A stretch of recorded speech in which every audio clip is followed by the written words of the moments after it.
Hi, I am Peggy Watkins, and you are visiting me on a deeper dive into Hillbilly Chest, the Bastard Pawn. It is now available on Amazon in paperback and ebook. Let's dive in.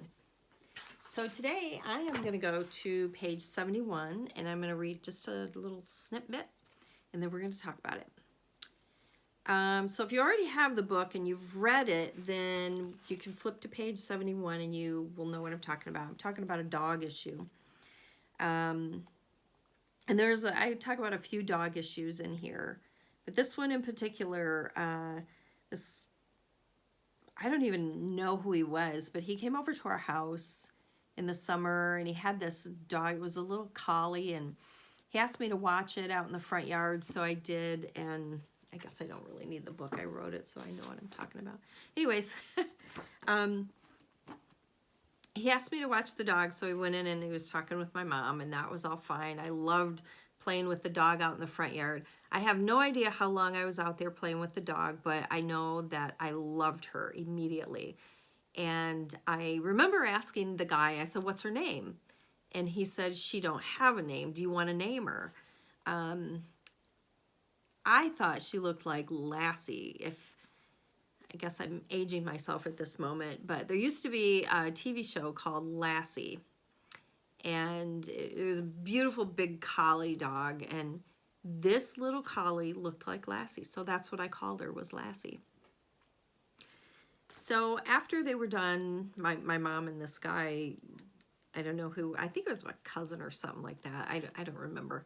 Anyways, after they were done chit-chatting, they came out, and he said to me, he said, "Would you like to keep her?" And I was like, "Oh my God, yes, of course I would like to keep her. What a crazy question for a kid, you know?" And I looked at my mom, and I'm like, and she says, "Well, you can keep her, but you better take care of her." I said, I will, I promise." So I was allowed to keep the dog, and he was happy. He got in his car and took off, I don't know.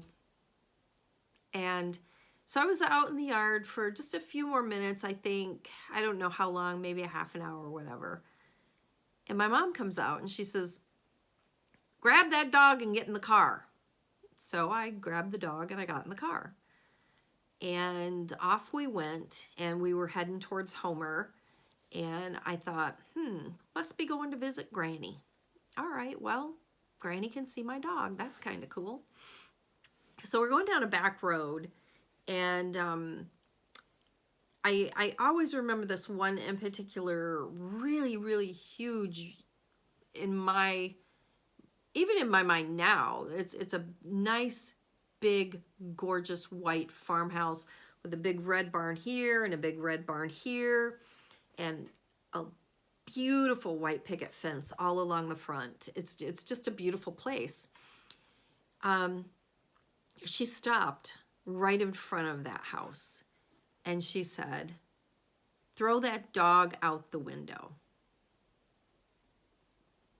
What?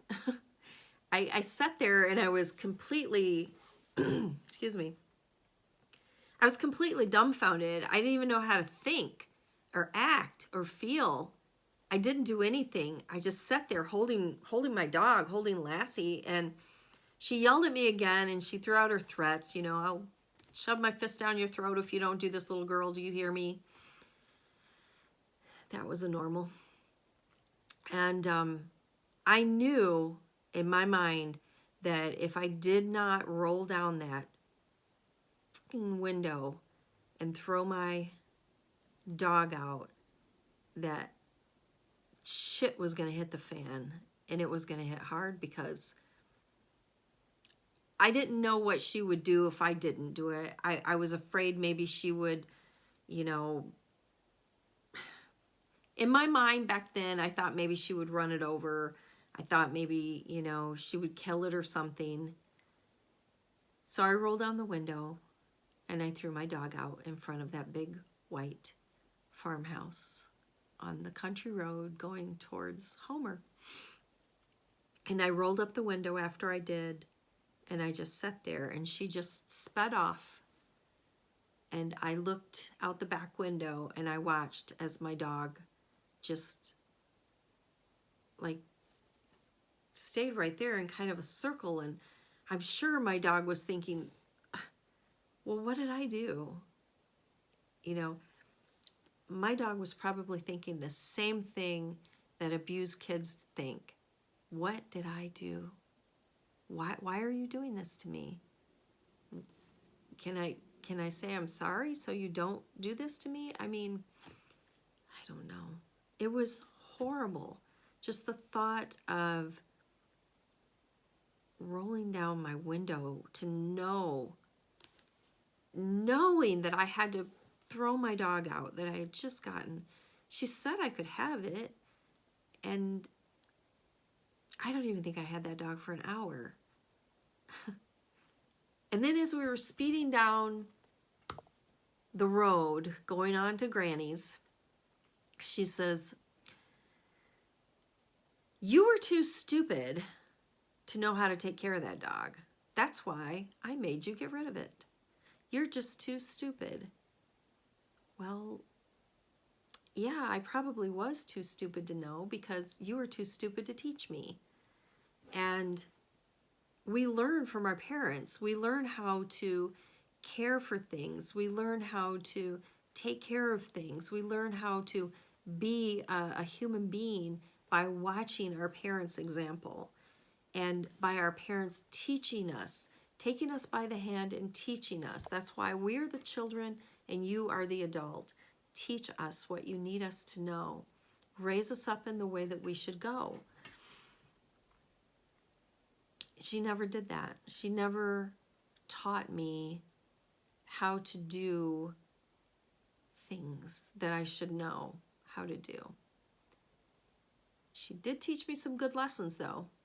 And some of those lessons, as harsh and nasty and horrible as they were and are, I learned that those are things that I will never do to my children or anyone else, or allow anyone to ever do those to me again.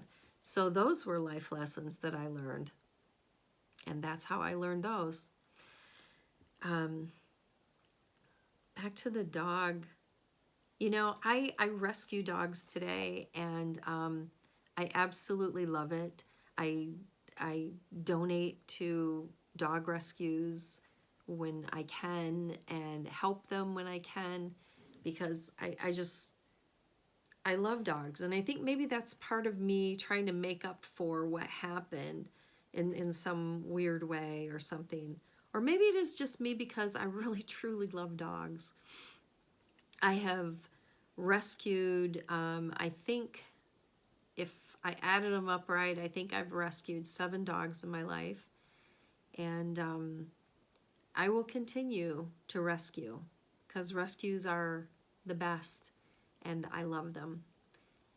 And I hope that you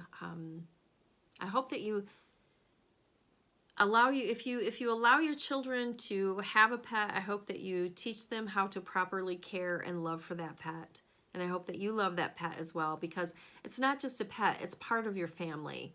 It should always be part of your family. I have a Doberman now, and Cooper's my baby. He is my baby, and he's my family. Where I go, he goes, unless I'm going to work or the store. Of course, nobody wants to see a 100-pound Doberman walking through the grocery store. But, you know, it could clear some aisles for me. He's a big baby. And obviously he's a Doberman, so no, he doesn't look like a big baby, but he is a big baby. He's my big baby.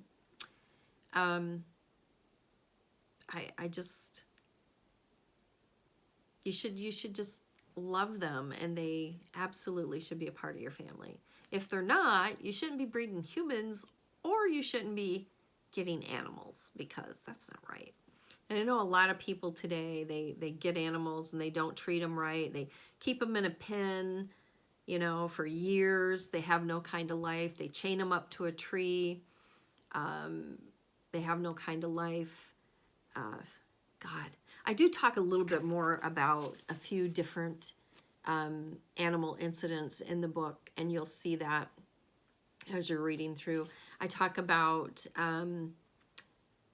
Pink Nose, my first dog, and then Lassie, the one I just talked about, and then I also mentioned Big John, and there's a few other dogs that I could have mentioned but I didn't. That was enough, but maybe I'll talk about them on here sometime. Anyways, thank you for listening. I'm glad you're here. And again, A Deeper Dive with Hillbilly Chess, the Bastard Pawn, and it is available on Amazon. Go grab a copy and follow along with me. All right, we'll see you next time. Have a great week.